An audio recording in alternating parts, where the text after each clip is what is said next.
If there's one thing that will change how you make everything by yourself, it is this one saying: good is better than best.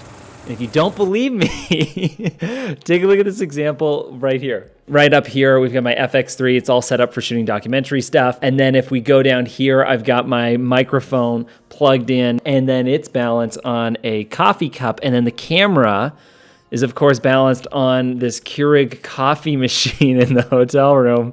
And then the best part, my favorite part of this whole setup, is my light over here. I have this big LED LG TV that's in the hotel room that I've connected to my laptop on a white photograph. Also, you can appreciate that my room is loaded with camera gear and stuff because I'm here in Denver, Colorado, shooting a documentary on these athletes who are participating in this event in Whistler coming up, and it's been a really fun process shooting this, and I've wanted to talk about what it's like doing a film by yourself. There's this idea of making movies with a big crew and set where you have a production designer, a cinematographer, a sound person, and all these people around on a set, and that's how you make a movie. And I'll argue that's how you make some movies, like how we made our latest short film Clementine, but the vast majority of making films is, for me at least, a lonely process. I'm literally here in a country and in a state that you don't even live in. So following the theme of good being better than best, these are 5 things you need to be good at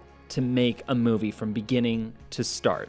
That's the same thing, from beginning to start. Sound is one of the most daunting things for making films because you don't see it. It's auditory. But here are some things that I've been able to figure out for capturing good sound. First one is to bring a set of headphones, plug it into your camera, and listen to what you're recording. Second one, your camera. Most cameras come with audio levels on the top. Even your cell phone, you can download an app to do this, but make sure it's not peaking. So going over the level of -12. My third thing is get the microphone close. I don't know what this means. Get your microphone as close as possible to your subjects without invading their space, and that's how you're going to get the best sound. So for example, I'm recording this literally like an inch away from the microphone, and it sounds relatively good. Compared to this, it probably doesn't sound as crispy or as good. Now, an overlooked area of sound is fixing it in post, using sound effects to amplify it. There are so many sounds that you can put in to make it feel juicier. Whether it's the sound of ambience if you're shooting a city, having sounds of traffic, or if you're in a jungle, the sounds of trees, and even implementing micro sounds like footsteps and breathing can take sound to another level.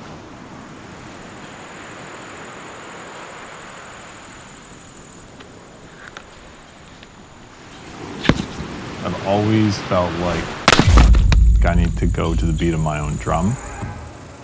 So for shooting, there's a lot of things to think about: lighting, lenses, composition, which there are a million videos on YouTube about that.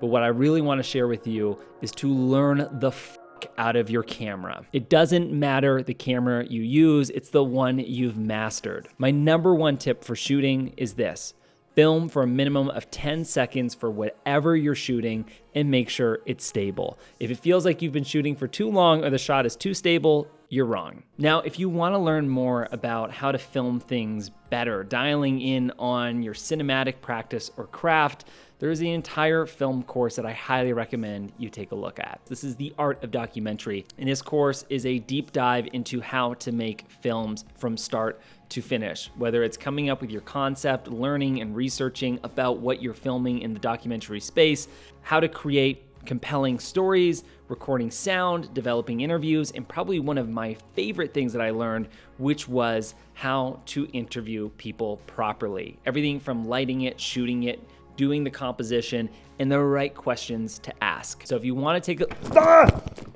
I think we probably just experienced one of the first casualties of filming on a coffee machine. Starting September 12th, which might be today, all the way up to the 15th, they have an early bird discount. We'll talk more about our documentary at the end of this, but if you're really wanting to sharpen your tools as a filmmaker and not watch quick YouTube videos like the one you're watching, then I highly recommend investing your time and money into this.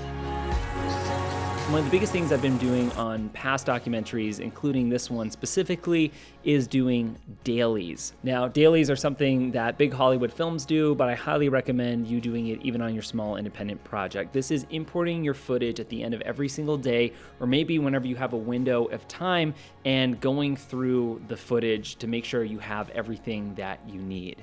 And this is doing a rough assembly, seeing what your footage looks like, playing it to even some music in the background. What are some parts that are missing, and what are some things that you need to add in? And if editing is something that's daunting to you, just like maybe audio is, or even shooting, take some time to do some practice editing. There's a lot of software out there. Just like having a good camera, if you can learn the ins and outs of your editing software, it will feel like having an extra arm that can help you assist working on your project.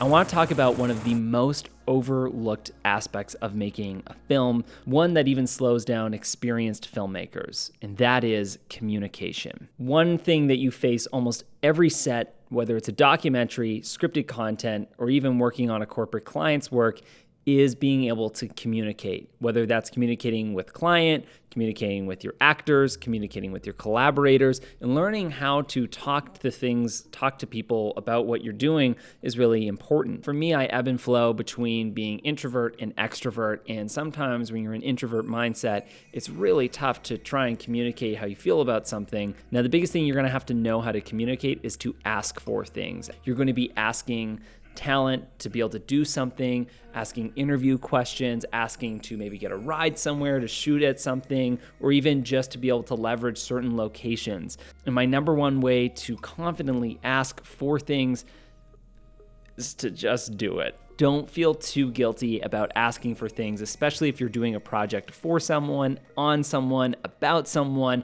or it's here to help your client. People really like helping out, and maybe you might feel like you're being a burden asking for something that's not necessarily yours to ask for. 9 times out of 10, people are actually pretty cool to help you out.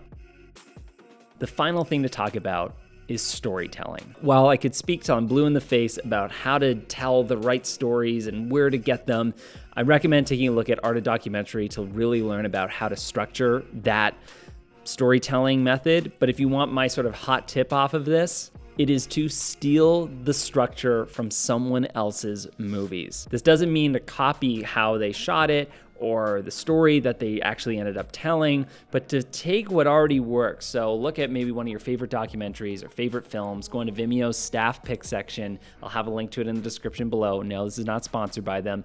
And look at some of the movies that have been shot that are kind of award-winning movies, and then take how their story structure is. Watch the movie frame by frame and look at how does it start, what's the beginning, middle, and end, and why does this stand out to me? And literally rip that entire thing off and use that as the backdrop for what you're going to make for your future projects. And it's going to make the storytelling structure way less daunting. And the only reason why I suggest this is because you're going to have your own original flavor and blend literally by every single bit that you shoot. The only thing you're stealing is the structure of the story, and that's it. I recommend stealing from stories that aren't parallel to your story. So if you're doing a film about rock climbers, I would recommend not taking from Free Solo. In fact, just steal from like some other documentary about cycling or something, you'll be good. Okay, so we couldn't talk about every single thing there is to how to make a movie by yourself, but these are sort of the hot tips that I have and what I've been really using while shooting this documentary here